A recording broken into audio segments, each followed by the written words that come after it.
दोस्तों, अभी एमएल यादव साहब आपको संबोधित करेंगे और उसके बाद यही अनाउंस करेंगे आगे वाले संगठन का, जैसे ए तक का जो अध्यक्ष मंडल में बैठा है उनका। उसके बाद में वो अब अपने जो यूनियन के अध्यक्ष हैं वो अपने मुख्य वक्ता को बुलाएंगे।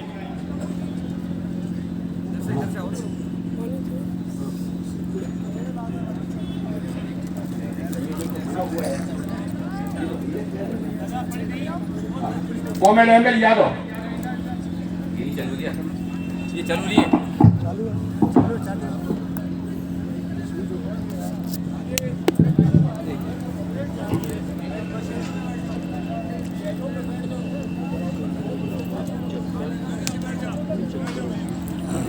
राजस्थान रोडवेज के श्रमिक संगठनों के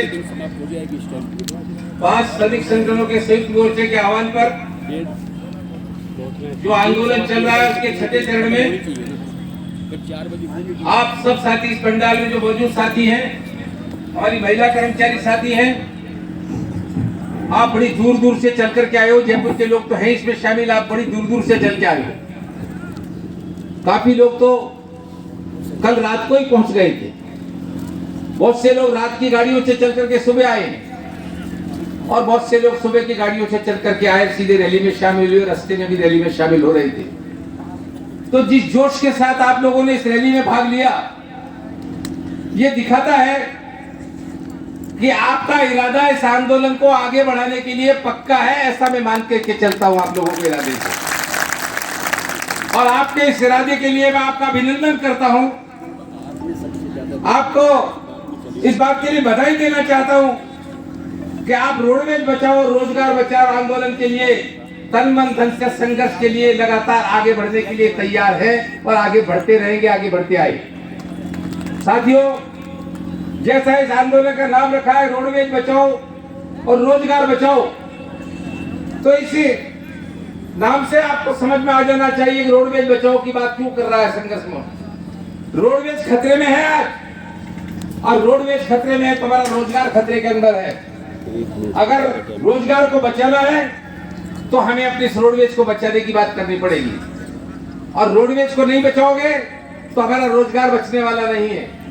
इसलिए इस सारे सवालों को लेकर के 21 सूत्री मांगे रोडवेज की बनाई हमने, संयुक्त मोर्चे ने, उसको लेकर के आंदोलन है। आज हमारा घाटा लगातार बढ़ता चला जा रहा है, इनकम के सोर्स बढ़ नहीं रहे हैं, खर्चे बढ़ते चले जा रहे हैं, इनकम उसकी तुलना में उतनी आ नहीं रही है, तो घाटा बढ़ता चला जा रहा है। नई बसें नहीं आ रही हैं, नई भर्ती नहीं हो रही है, तो कैसे रोडवेज चलेगा? रोडवेज तो खतरे में ही है। क्या आ गया खतरा? कोई एक दिन में तो खतरा नहीं आ गया, एक के बाद एक सरकारें आती रही, कभी बीजेपी की कभी कांग्रेस की। उन सरकारों ने हमेशा रोडवेज की उदासीनता बरती, रोडवेज के प्रति कभी रोडवेज को बढ़ाने की तरफ ध्यान नहीं दिया। तो सरकारों की जो दुर्दशा रही है, एक कारण सबसे बड़ा रोडवेज के लिए खतरे का ये पैदा हुआ। और दूसरा बड़ा कारण पैदा ये हुआ कि हमारे जो अधिकारी हैं, जिनको हम रोज सुबह शाम नमस्कार करते हैं, और कई लोग तो डरते मारे दूर से डरते हैं, यार ये अधिकारी आ रहा है, साइड में हो जाओ, पता नहीं वो भाजन हमला बन जाए। इन अधिकारियों के भ्रष्टाचार के कारण एक बहुत बड़ा आज रोडवेज के अंदर खतरा पैदा हो गया। और जब अधिकारियों में भ्रष्टाचार होता है तो नीचे तक उसका असर जाता है, भ्रष्टाचार का असर जाता है। एक ये भी कारण रहा है रोडवेज के ऊपर खतरा है। और तीसरा सवाल, हमारे आंतरिक प्रबंधन बहुत है, एक के पीछे दूसरी गाड़ी लग रही है, गाड़ियों का मेंटेनेंस टाइम पर नहीं होता है, कर्मचारियों के लिए पास नहीं है, कैसे मेंटेन करें, ऐसे बहुत से सवाल हैं जिनको सारा विस्तार से दिखा। इसकी वजह से आज ये रोडवेज का खतरा आया है। इसलिए संयुक्त मोर्चे ने जो मांगे रखी हैं, वो सारी मांगे मैं आपके सामने पढ़ के किस सूत्र यानी बताऊंगा, उसमें समय खराब होगा नेसेसरी। आपको पता है, आपके सब उन मांगों को अपने अपने शाखाओं के अंदर देखा होगा, पढ़ा होगा, समझा होगा। मैं सबसे पहला सवाल तो ये कहना चाहता हूँ, कहीं भी काम करने वाला कर्मचारी मजदूर ये चाहता है क्या मैं पूरे महीने काम करता हूँ तो पूरे महीने काम करने वाले क्या मेरी मेहनत का पैसा, जिसको तनख्वाह बोलते हैं, वेतन बोलते हैं, सैलरी बोलते हैं, वो तो पहली तारीख को मिलनी चाहिए। आज हमारी हालत क्या है? आज हमें टाइम पर वेतन ही नहीं मिलता, 2-2 महीने वेतन लेट हो रहा है। और आज 2 महीने से आंदोलन चल रहा है, उसके बावजूद भी अभी वेतन में सुधार नहीं हुआ है। अभी भी 1 महीने का वेतन तो बकाया है, ये आधा निकल चुका है पहला, और 1 तारीख आते आते पूरा 2 महीने का वेतन बकाया हो जाएगा, तब कहीं जाकर के 1 महीने की पेंशन का यही हाल है, पेंशन समय पर नहीं मिलती। कर्मचारी रिटायर होते चले जा रहे हैं। पिछले साल आंदोलन में 5000 कर्मचारियों को भुगतान कराने में संयुक्त मोर्चा कामयाब हुआ, किंतु अब फिर जो रिटायर हो रहे हैं उसके बाद उनको समय पर रिटायरमेंट बेनिफिट नहीं मिल रहे। आज 9 महीने से रिटायरमेंट बेनिफिट लोगों के बकाया है। इसलिए पहली मांग ये है, हर महीने वेतन, पेंशन और 1 महीने का रिटायरमेंट हर महीने की पहले कार्य दिवस को आवश्यक रूप से भुगतान करने की स्थायी व्यवस्था होनी चाहिए। ये स्थायी व्यवस्था नहीं करोगे तो चल नहीं सकता है। फिर दूसरी सवाल हमने रखे आज रोडवेज को बताने के लिए। आज रोडवेज में बसों की संख्या 3000 के आसपास रह गई। 5000 बसें कभी होती थी और 3000 बसों में से आधी बसें खटारा हो चुकी हैं। तो आज 1500 ठीक ठाक चलने के हैं, ब्रेक डाउन हो रही है, सवारियां नहीं उठा पा रहे हैं। इसलिए रोडवेज ने मांग किया, संयुक्त मोर्चे ने 2000 नई बसें तुरंत लगाओ और 2000 नई बसें खरीदने के लिए पैसा सरकार दे। रोडवेज के पास पैसा नहीं है, अगर बैंकों से लोन दिलाओगे तो पहले घाटा चल रहा है, हम चुका नहीं पाएंगे, इसलिए सरकार अपनी तरफ से 2000 बसों का दे। 10,000 खाली पद पड़े हुए ड्राइवरों के, कंडक्टरों के, मैकेनिकों के, दफ्तर में सब जगह के, तो प्राथमिकता के आधार पर वाहन संचालन से संबंधित जो पद है, ड्राइवर, कंडक्टर, मैकेनिक, इनको तो भरो भाई ताकि बसें चल पाए। नहीं भर रहे, उनको लगातार लोग रिटायर होते चले जा रहे हैं। एक जमाने में 25,000 कर्मचारी होते थे, फिर 22,000 रहे, फिर 18,000 रहे, आज कुल 12,400 कर्मचारी रह गए, हर महीने रिटायर होते चले जा रहे। ये सवाल हमने इसके साथ में रखा है। हमने ये भी सवाल रखा है दूसरा, ये जो करप्शन है अधिकारियों का, जो करप्शन में इन्वॉल्व अधिकारी, उनके खिलाफ कार्रवाई करो, तुरंत उनके खिलाफ दंडित करो, निकालो 2-4 को। कर्मचारी तो कई नौकरी से निकाले जाते हैं, कभी अधिकारी नौकरी से निकाला गया है क्या? सुना है क्या भी आपने? तो अधिकारियों को नौकरी से क्यों नहीं निकाल सकते? भ्रष्टाचार में लिप्त अधिकारियों को, उनको नौकरी से निकालो भाई, अपने आप भ्रष्टाचार ठीक हो जाएगा, रोडवेज सुधर जाएगी। इन सवालों को लेके हम ये भी कह रहे, इसके लिए सरकार को हर महीने जो अनुदान आप हमको देते हो, वो अनुदान 2-2, 3-3 महीने बाद मिलता है। अनुदान हमको पर्याप्त संख्या के अंदर, पर्याप्त मात्रा के अंदर हर महीने की आखिरी तारीख से 1 दिन पहले मिलना चाहिए ताकि टाइम पर वेतन भुगतान हमारा हो पाए। और अनुदान उतना दो जितने की जरूरत है। आज हमको अनुदान की, हमको जरूरत तो 100 करोड़ की, देते हो 50 करोड़, तो उससे तो काम नहीं चलेगा। और तब दूसरे सवाल आ रहे कर्मचारियों की। 7वां वेतन आयोग अप्रैल 2022 से इन्होंने लगाया। हम कह रहे भाई, हमको 6 साल 3 महीने लेट कर दिया आपने। राज कर्मचारियों को आपने जनवरी 2016 से लगाया, हमारा भी जनवरी 2016 से लगाओ। नगद भुगतान से कम नोटिस फिक्सेशन करो, कर्मचारियों को ज्यादा नुकसान तो नहीं हो, वो भी करने का सवाल हम रख रहे हैं। हमारे रिटायर्ड कर्मचारी, उनको तो मेडिकल की फुर्सत नहीं मिलती। सेवारत कर्मचारियों को RGHS लागू हो गया, ये अलग बात है, उसकी सुविधा पूरी मिल रही है या नहीं मिल रही, लागू तो हो गया। रिटायर्ड कर्मचारियों के RGHS लागू नहीं किया। और old pension scheme Ashok Gehlot ji ने सबके लिए लागू कर दी, राज्य कर्मचारियों के लिए। अरे भाई, हम भी पब्लिक सेक्टर है, रोडवेज में भी ओल्ड पेंशन स्कीम को लागू करो ना, या क्यों नहीं लागू करना चाहते आप? तो ओल्ड पेंशन स्कीम को भी लागू करने का सवाल है। हमारे तकनीकी कर्मचारी, उनका वेतन विसंगति का मामला अटका हुआ है। जो सेकंड ग्रेड से फर्स्ट ग्रेड प्रमोशन होता है, तो सेकंड ग्रेड की 6ठे वेतनमान में उनकी ग्रेड जो है 2400, और फर्स्ट ग्रेड पे प्रमोशन करो तो भी ग्रेड पे 2400, तो प्रमोशन तो नहीं हुआ। अरे ग्रेड पे ये बराबर है, फर्स्ट ग्रेड की सेकंड ग्रेड को क्या प्रमोशन हुआ? और उसको अगर आप प्रमोशन की बजाय ACP देते हो तो 2800 ग्रेड पे दे देते हो, प्रमोशन पे 2400। ये विसंगति है, इसको दूर करना चाहिए।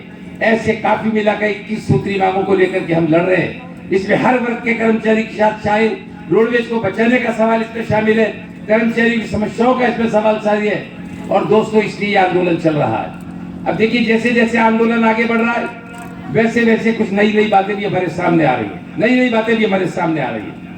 हमने 2 दिन में हमारे सामने स्थिति आई कि 2 संगठन अपने आप को जो कहते हैं बड़े संगठन, बड़े क्रियाशील संगठन मानते हैं अपने आप को, उन्होंने अभी तो हड़ताल तो दूर है, 24 तारीख को, आज तो भी 17 तारीख है, 1 सप्ताह पड़ा हड़ताल का, तो क्या पता समझौताओं का निपट जाए या हड़ताल करनी भी पड़ जाए।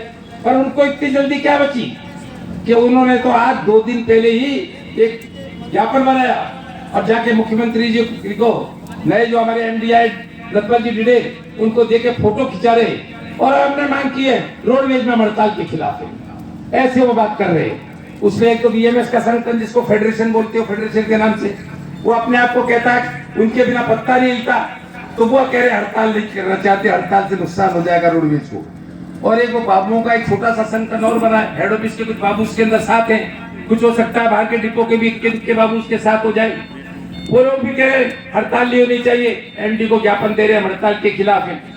अरे तुम हड़ताल के खिलाफ की बात करके किसकी खिलाफत कर रहे हो? यह आंदोलन रोडवेज को बचाने का है, रोजगार को बचाने का है। अचानक हड़ताल नहीं कर रहा संयुक्त मोर्चा। संयुक्त मोर्चा ने 2 महीने पहले मांग पत्र दिया, आंदोलन के 9 चरण रखे। अगर 8 चरण पूरे होने के बाद भी अगर सरकार नहीं माने तो ताली बजाए क्या? ताली तो नहीं बजाए जा सकते, घर में तो नहीं बैठ सकते, इसलिए हड़ताल पर तो जाना ही पड़ेगा हमको, कोई दूसरा रास्ता नहीं है, इसलिए हड़ताल का फैसला किया है। अब एक खबर आई, अखबारों में भी आई कि सर एमडी साहब ने ऑर्डर निकाला है कि जो हड़ताल में जाएगा उसका वेतन कटेगा। ये डर दिखा रहे हैं। अरे भाई, रोडवेज में जितने कर्मचारियों ने पहले हड़तालें करी है वो जानते हैं कि हड़ताल में तो वेतन कटता ही करता है। नई बात क्या कह रहे हो? हड़ताल में वेतन कटता है, कोई भी सरकार वेतन देके तो हड़ताल नहीं करा सकती। हमने पहले हड़तालें करी, हमारा वेतन कटा है, कुर्बानियां दी है। अगर रोडवेज को बचाने के लिए, रोजगार को बचाने के लिए एक बार फिर से वेतन कटौती की कुर्बानी देनी पड़ेगी तो दो गया नहीं दोगा कुर्बानी? बताइए आपको, तो कुर्बानी तो देनी पड़ेगी। आज एक पत्रकार महोदय कह रहे थे, मुझे पता नहीं उनकी बात कितनी सच है कितनी गलत है, कि साहब सरकार जैसे पिछली बार फिर डराने के लिए रेशमा लगाया था। रेशमा का मतलब है Rajasthan essential services maintenance act, आवश्यक सेवा अनुरक्षण कानून। उस कानून के तहत सरकार को अधिकार है जो किसी भी जगह के आवश्यक सेवा घोषित करके हड़ताल पर पाबंदी लगा सकती है। बोला साहब ऐसा आदेश सरकार ने कर दिया है। मैंने उन्हें कहा अगर इस सरकार ने फिर से ऐसा आदेश किया है तो ये बुजदिल सरकार है, कायर सरकार है, कर्मचारी के आंदोलन से घबरा गई है। 7 दिन पहले रेशमा लगा रखा है। तो आप ऐसे कायर होगे, ऐसी कायर सरकार से मुकाबला करोगे या नहीं करोगे? जेल जाना पड़ेगा, जाओगे नहीं जाओगे? तो हमको ये दिखाना है, हमको डराओ मत रेशमा से। मुख्यमंत्री जी, हम रेशमा से डरने वाले नहीं है। आपने पिछले साल वादा किया था, मुझे टाइम दो। जब हमारी वार्ता हुई थी सेंट्रल ट्रेड यूनियन की, 3 बार मेरा नाम लेके कहा, यादव साहब मुझे थोड़ा टाइम दो, यादव साहब मुझे थोड़ा टाइम दो, 3 बार नाम लेके बोलते। मैं सारी बातें आपकी पूरी करूंगा। आज 1 साल पूरा होने को आ गया, आप अपना वायदा कैसे भूल गए? कई ज्ञापन आपको दे दिए, कई मेमोरेंडम भेज दिए, आपको खबर करवाते, आप समय नहीं निर्धारित कर रहे हो, तो ऐसे चलेगा नहीं, इस तरह से चलने वाला नहीं है। अभी हमारे जो पहले वाले सीएमडी थे वो तो बात ही नहीं करना चाहते थे। नथमल जी डिंडेल आए, एमडी, इन्होंने पिछले 7 तारीख को संयुक्त मोर्चे के साथ बात की, करीब 1.25 घंटे बातचीत हुई। पर उस बातचीत में वो ये जानना चाहते थे सबसे पहले कि रोडवेज की हालत इतनी खराब क्यों हुई, कैसे सुधारा जा सकता है। हम संयुक्त मोर्चे के प्रतिनिधि ने अपने अनुभव से सारी बातें उनको बताई। उन्होंने वादा किया कि मैं जरूर इसमें सुधार करने की कोशिश करूंगा, और उनका कुछ कार्रवाई शुरू भी हुई है, हमको देखने को भी मिल रहा है। हम उम्मीद करते हैं कि कार्रवाई आगे बढ़ेगी। हमने कहा मांगों पर तो बात करो, तो कहा मांगों पर तो मैं आज बात नहीं कर सकता, मैं नया आया हूँ, रोडवेज के चेयरमैन नए आए हैं, हमें समय दीजिए आप। हमने कहा पिछली बार मुख्यमंत्री समय मांग रहे थे, पहले वाला सीएमडी बात करने को तैयार नहीं था, आप समय मांग रहे हो कब तक का? बोला बजट की घोषणा होने तक का समय दीजिए। ये तो क्या गारंटी है बजट की घोषणा होगी जब तक उसमें कुछ हो जाएगा? कोई गारंटी है क्या? भाई आपको बता दो अंदर, देखो भाई ये बातें बजट के अंदर घोषणा आ जाएगी पक्की रूप से मुख्यमंत्री की तरफ से, हम विचार कर लेंगे संयुक्त मोर्चा। वो बताओ मत, खाली इंतजार करो। और आप बजट की घोषणा तक रहोगे या पहले ट्रांसफर हो जाओगे, किसको पता है ये कब ट्रांसफर हो जाएगी सब सरकार? तो वो बातचीत बनी नहीं। कल हमारे पास समाचार आया कि रोडवेज के जो नए अपने चेयरमैन साहब आए आनंद कुमार जी, वो चेयरमैन भी है, वो परिवहन सचिव भी है, प्रिंसिपल ट्रांसपोर्ट सेक्रेटरी और होम सेक्रेटरी का चार्ज भी उनके पास है। उनका मैसेज था कि आज 3 बजे संयुक्त मोर्चे के साथ वो बात करेंगे। हमने उनको संदेश कराया, बातचीत के प्रस्ताव के लिए हम वेलकम करते हैं आपका, किंतु 3 बजे नहीं आ सकते, हमारी रैली है, हम रैली को बीच में तो छोड़ के नहीं आ सकते बातचीत करने के लिए, इसलिए रैली को खत्म करके ही आएंगे बातचीत। तो आप 4 बजे का टाइम हमको दे सकते हो, तो विचार करो। तो शाम को करीब 6 बजे हमको समाचार मिला कि हाँ साहब वो 4 बजे वार्ता करने को तैयार है। तो आज 4 बजे वार्ता तो होगी। आज ताली बजा रहे हो आप, इस तरह के ताली बजा रहे हो जैसे सब कुछ बातें मान लेंगे, ये सोच के तो ताली मत बजाओ। बातचीत का मतलब ताली बजाने से क्या बातचीत हल हो जाएगी? बातचीत का रास्ता खुल रहा है, वो बातचीत के लिए बुला रहे हैं, स्वागत की बात है, ये वेलकम करने की बात है। पर ताली तो जब बजाएंगे ना, जब वो मांगे मानेंगे, कर्मचारियों को राहत देंगे, रोडवेज में सुधार की बात को लागू करेंगे, तो ताली क्या, हम तो उनको कंधे पे बिठा लेंगे, भाई कंधे पे बिठाने को तैयार है। पर खाली वार्ता से तो ताली बजाने का कोई मतलब नहीं होता है। तो ये सारी बातें हैं, मैं ज्यादा समय नहीं लूंगा, जो कहने को तो बहुत कुछ कहा जा सकता है। मैं आपसे एक ही बात कहना चाहता हूँ, और जब ये आगे रहेगा आंदोलन तो और कई नई चीजें आपको सामने आएंगी। कई लोग गलतफहमी फैलाएंगे, अरे ये तो सब सारी बातें सरकार मानना चाहती है, एमडी मानना चाहता है, चेयरमैन तो संयुक्त मोर्चे वाले जिद करके हड़ताल करना चाहते हैं। ऐसी गलतफहमियां फैलाएंगे आपके बीच के अंदर, बता रहा हूँ आपको। गलतफहमियों से सावधान रहना है। आपको कहेंगे आपकी तनख्वाह कट जाएगी, तो अभी जैसे कहा कटेगी तनख्वाह, तो एक दिन की तनख्वाह का मोह मत करना, अगर हड़ताल करनी पड़ जाएगी। मोह करने की जरूरत नहीं है। अरे लोगों ने तो ट्रेड यूनियन आंदोलन के इतिहास ये है, तनख्वाह क्या चीज होती है, अपनी जिंदगियां कुर्बान कर दी कर्मचारियों के, मजदूरों के आंदोलन के लिए। इस वजह से आज ट्रेड यूनियन आंदोलन चल रहा है देश में। तो इसलिए घबराइए मत। कई हमारे ये लोग व्हाट्सएप पर खबर फैलाएंगे, लोगों के जरिए खबर फैलाएंगे, देखो ट्रांसफर हो जाएगा, आपको चार्जशीट लग जाएगी, आपका और कोई आपका टर्मिनेशन हो जाएगा, ऐसी गलतफहमियां डराने की कोशिश करेंगे। तो डरोगे क्या ऐसी खबरों से? थोड़ी सी आवाज आई है, इतने लोग बैठे, कितनी आवाज हो सकती है? ये हिम्मत रखना है, बहकावे में नहीं आना है किसी के। और जब नारा लगवाना चाहता हूँ मंच के अंदर, हर कोई मुट्ठी तान के जोरदार तरीके से आसमान में मुट्ठी ले जाकर के नारे का जवाब देगा, हमारी एकता जिंदाबाद। जिनके हाथ नहीं उठ रहे वो जिंदाबाद नहीं करना चाहते। अपने अड़ोस पड़ोस में देखो कौन हाथ नहीं उठा रहा है, हर किसी का हाथ उठना चाहिए। इनकलाब जिंदाबाद, संयुक्त मोर्चा जिंदाबाद, साथ जिएंगे, लड़ेंगे, लड़ेंगे, लड़ेंगे। इनकलाब जिंदाबाद, इनकलाब जिंदाबाद। हर जोर जुल्म की टक्कर में, हर जोर जुल्म की टक्कर में। Thank you very much.